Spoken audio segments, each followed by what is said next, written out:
Shalom, anak remaja yang dikasihi Tuhan Yesus Kristus.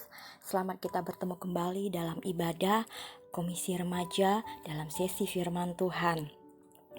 Kakak berharap kalian semua dalam kondisi yang sehat, amin. Dan yang pasti tetap semangat ya untuk selalu mendengarkan firman Tuhan. Karena firman Tuhan itu selalu memperbarui kehidupan kita.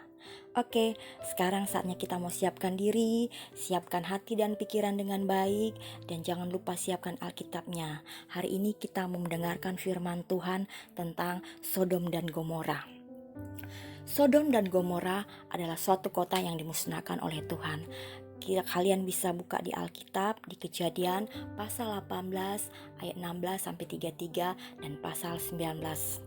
Di situ semuanya menceritakan tentang apa yang terjadi di kota Sodom dan kenapa Tuhan ingin memusnahkan kota itu. Di kota itu juga tinggal Lot beserta keluarganya. Lot adalah keponakan dari si Abraham.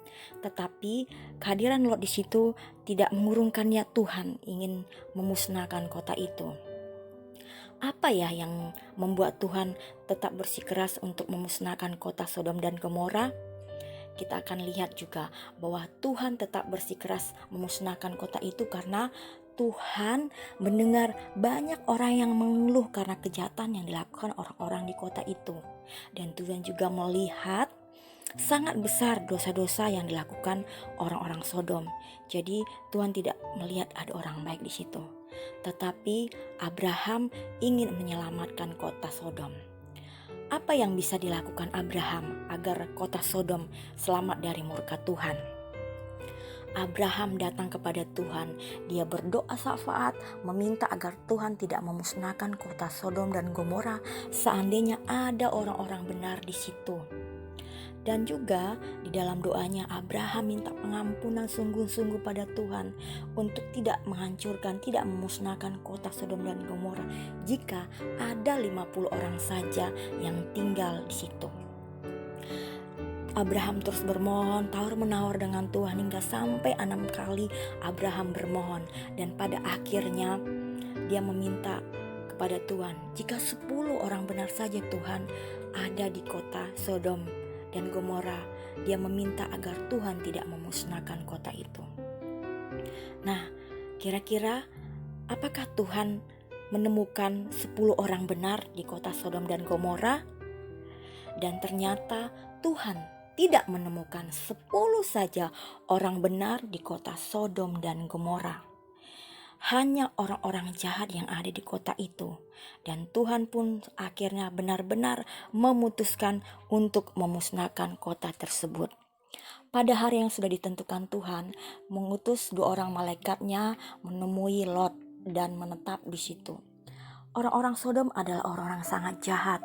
Mereka sangat marah karena mereka mengira Lot menerima tamu orang asing sampai mereka berusaha mendobrak pintu rumah Lot.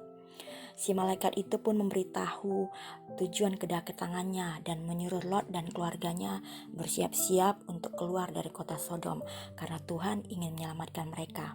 Dan pada pagi-pagi sekali malaikat menuntun Lot, istri dan kedua anaknya pergi jauh dari kota Sodom dan berpesan untuk secepatnya berlari dan tidak menoleh ke belakang agar nyawa mereka selamat. Lot pun beserta keluarganya berlari menuju sebuah kota yang bernama Zoar. Nah, ketika mereka tiba di kota Zoar, Tuhan pun langsung menurunkan hujan belerang dan api dari langit dengan dahsyatnya atas kota Sodom dan Gomora dan juga kota-kota lain yang dekat Sodom. Semua penduduknya dan juga tumbuh-tumbuhannya hancur lebur, dimusnahkan oleh Tuhan. Tidak ada yang selamat. Dan pada saat itu terjadi, istri Lot penasaran. Dia gak bisa menahan diri untuk melihat apa yang sedang terjadi. Dan ia pun menoleh ke belakang. Dan seketika itu juga dia berubah menjadi tiang garam akibat tidak taat pada perintah Tuhan. Jadi anak-anak remaja, apa pelajaran yang bisa kita ambil dari firman Tuhan hari ini? Ingat, Tuhan tidak kompromi dengan dosa. Tuhan tidak toleransi pada dosa seperti yang sudah dilakukan orang-orang Sodom. Setiap perbuatan jahat pasti menerima hukumannya. Kita pernah belajar tentang dosa. Dosa adalah pelanggaran hukum Allah. Dan siapa yang melanggar hukum-hukum Allah berarti dia sudah berdosa. Kita buka kembali di 1 Yohanes 3 ayat 4. Demikian juga dikatakan di kitab Roma 6 ayat 23b. Roma 6 ayat 23b, di situ dikatakan bahwa upah dosa itu adalah maut. Jadi setiap orang yang sudah melakukan kejahatan dan jika dia tidak bertobat, maka dia akan menerima hukumannya. Untuk anak-anak remaja, ingat pesan firman Tuhan hari ini. Jauhi segala perbuatan yang dosa, perbuatan yang tidak baik, seperti mencuri, berdusta, berbohong, bahkan melawan orang tua atau yang lain-lainnya perbuatan-perbuatan jahat. Tapi mari anak-anak remaja lakukan perbuatan-perbuatan yang baik, perbuatan-perbuatan yang terpuji, supaya Tuhan senang dengan kehidupan kalian dan kalian juga bisa menjadi berkat untuk keluarga, teman, dan sekelilingnya. Amin, haleluya. Itu saja firman yang dapat kakak sampaikan hari ini. Mari tetap semangat dan selalu bergembira. Nah, dan juga jangan lupa tetap jadi anak Tuhan yang baik. Selamat hari Minggu. Tuhan Yesus memberkati kita semua. Haleluya.